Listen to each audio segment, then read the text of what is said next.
That's the end game. How are you guys planning on beating that? Together. We'll lose. And we'll do that together too.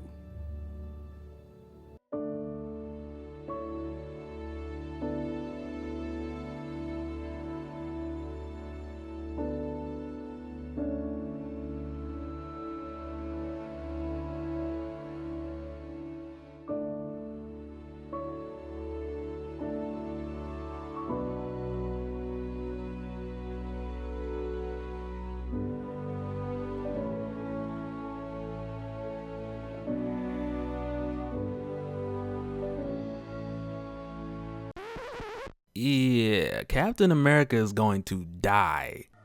And this hurts, man. It hurts. Because remember, this is the guy who jumped on a grenade. He didn't know it was a test, but he was ready to die to save the people around him. And you gotta excuse me, because this is all still fresh. For whatever reason, was watching the first 2 Cap movies at the beginning of this week, and it just reminds me of that little guy from Brooklyn who will go headfirst into impossible odds.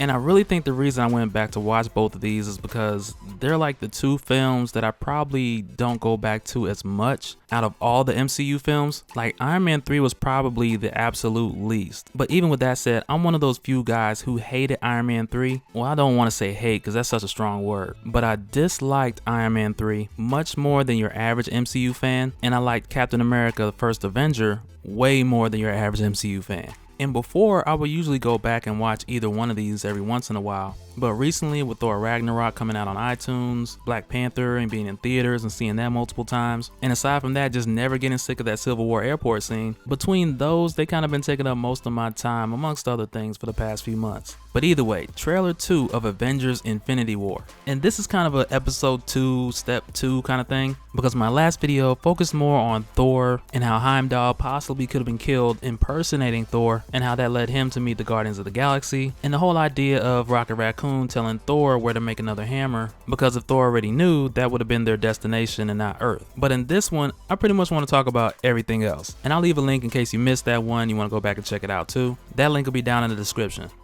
But as for right now, Cap is struggling right here. Where is everybody else? My back is against the wall. This is not a test. It's the real deal.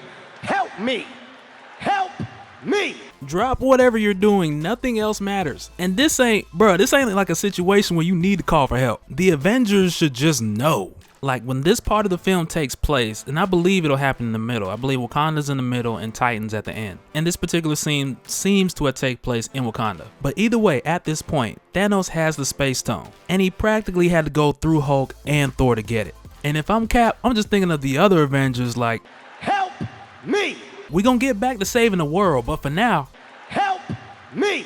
Like you can literally see him using every muscle that he has. Legs, arms, back, veins is popping out. And the expression on the face of Thanos is just like, he got heart. And when the trailer first went up and everybody's on Twitter going crazy, you had some people saying, look at Cap's eyes, they're turning yellow, he has a soul stone. And I even saw a screenshot of somebody saying he has the mind stone, which makes more sense because the mind stone is actually that yellow color. But it's tough to say because it could just be the lighting, and that screenshot that's going around of that line in the script, that may very well be one of those fake scenes that are in the real script in order to hide spoilers and just throw people off with the trailer. Because Marvel, they're notorious for doing stuff like that. But I wouldn't be surprised if that scene where Bucky's like running out, if that happens right before or right after the scene with Cap. And if the two are connected, because the trees do look similar. But if it does happen this way and Cap is either killed in front of Bucky or sacrifices his life for Bucky, like you might as well just put the red, white, and blue on him like on the spot. Like that is a moment in the MCU that will be referenced for the longest time, no doubt about it. But another thing that stood out to me also in Wakanda was that scene where we see the back of the Hulkbuster suit. And in that scene we see that new arc reactor design. And there's debates going either way. A lot of people saying that it's Banner in this suit, which it could be. I'm not totally knocking that. But at the same time, I'm not really 100% sold on that either. And with the new posters that also came out along with the trailer, as far as the images for Wakanda on the right, we don't get a Hulkbuster. Neither do we get Iron Man. And the banner that we do get in one of these posters, as far as the locations, is Banner in New York like we talked about in the last video, with Tony and Doctor Strange. And like I said before, I feel like I need to say it in every video. Everything I'm saying here is just my thoughts, mixed with some of the stuff I hear from you guys and other stuff I see on Twitter or even on Instagram or wherever. So take it with a grain of salt. it's not like me saying, okay, this is definitely gonna happen in the film, because this is 2018. We live in a day of trust no trailer. So even for the times that we see Banner in Wakanda, there's no telling how that can tie into what actually goes down. But what I do know is if Banner or Hulk are gonna wear any armor, I need them to pull the inspiration from New Avengers. And I say that for no reason, no other reason than that suit was just badass. For absolutely no other reason.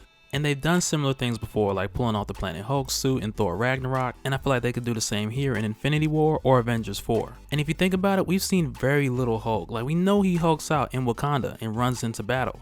But what happens after that? He just hulks back down and gets into the Hulkbuster? I hope not. And it's when you see things like the Hulkbuster standing up and Iron Man flies right by, it kind of makes you feel like, yep, that's exactly what happened. No, I'm playing. That's more than likely Rhodey flying with Falcon. But if Banner is in the suit, he's still having that fear of turning into the Hulk and not being able to turn back into Banner. Then he gets tackled by a bunch of Outriders and he hulks out. Who knows? But one thing I will say, as far as when Iron Man meets the Guardians of the Galaxy and he's also with Spider-Man, I look forward to all the 80s references that Peter will throw at Tony Stark, late 70s and early 80s, and Tony's gonna catch all of them. And I also expect Tony to do plenty of eye rolling at Drax, because Tony is sarcasm embodied, and I kind of look more forward to his interaction with Drax than I do Star-Lord, because with Tony Stark and Peter Quill, you know what you're gonna get, and with them it's gonna be more the satisfaction of seeing it actually happen. But if we get any Drax and Tony, that's gonna be a complete curveball. And it's interesting to see how the time frame will play out, because I believe that Infinity War is happening 2 years after Captain America's Civil War, but it'll actually be 5 years since Guardians of the Galaxy Volume 2. So the Guardians may have a little bit more filler information, which may tie into the theory of Rocket knowing how or where to take Thor to get another hammer, but we'll see if they use that or flesh anything out of that time gap.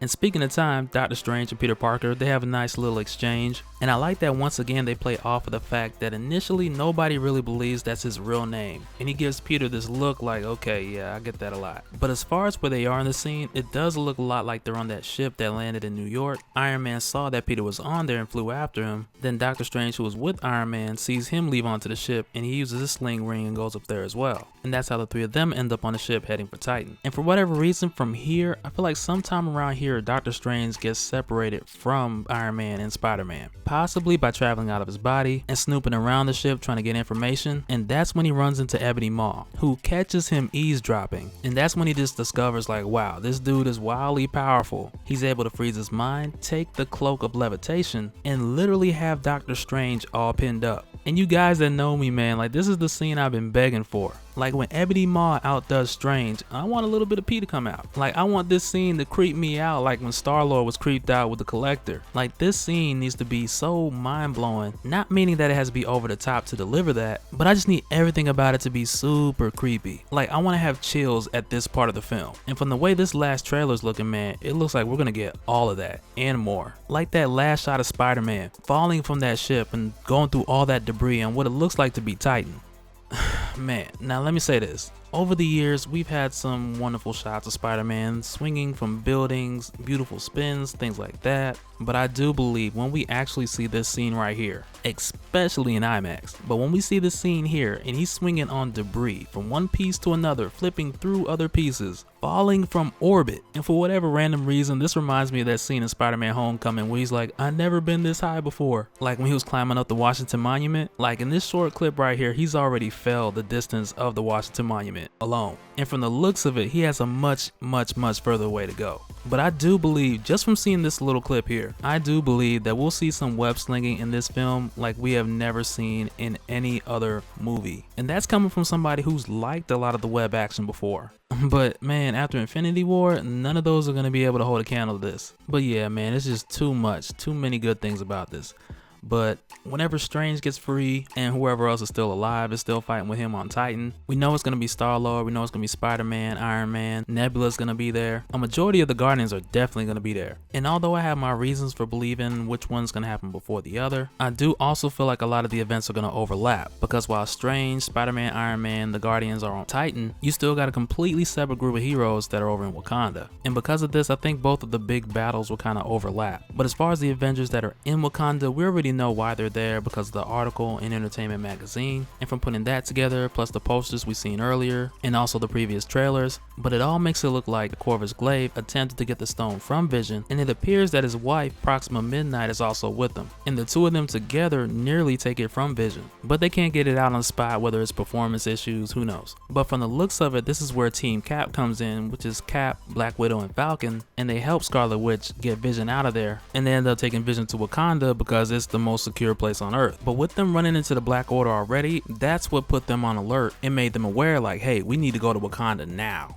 And after that, they more than likely went to the Avengers headquarters first, and that's where they picked up Rhodey and Banner, and that's how they ended up with them in Wakanda. But those are my thoughts, man. Like 99.99999% of this is just me just reaching. None of this is breaking news, it's just my thoughts going off of what I seen in the trailer. And like I said, it's 2018, you never know with these trailers these days. So don't expect it to go down exactly like I said, we just here talking and I'm just having fun. And of course the warnings at the end like a spell book from Comitage, so if anything was accidentally right, don't look at me. But that'll do it for this one, guys. If you enjoyed the video, smash that like button. I'll leave a link down in the description if you guys want to see more talk on trailer 2. And in that one I talk a bit more about my fake Thor theory, so feel free to check that out. And oh yeah, for some reason, all of a sudden, they just don't want to show us the hammer. Like, when lightning starts striking, and he's apparently forged his new hammer, like, there's nothing in his hand. I guess we really just gotta wait to get a better look at it. But like I said, that's it for this one. I hope you guys enjoyed, and I'll catch you guys in the next one. Alright, later.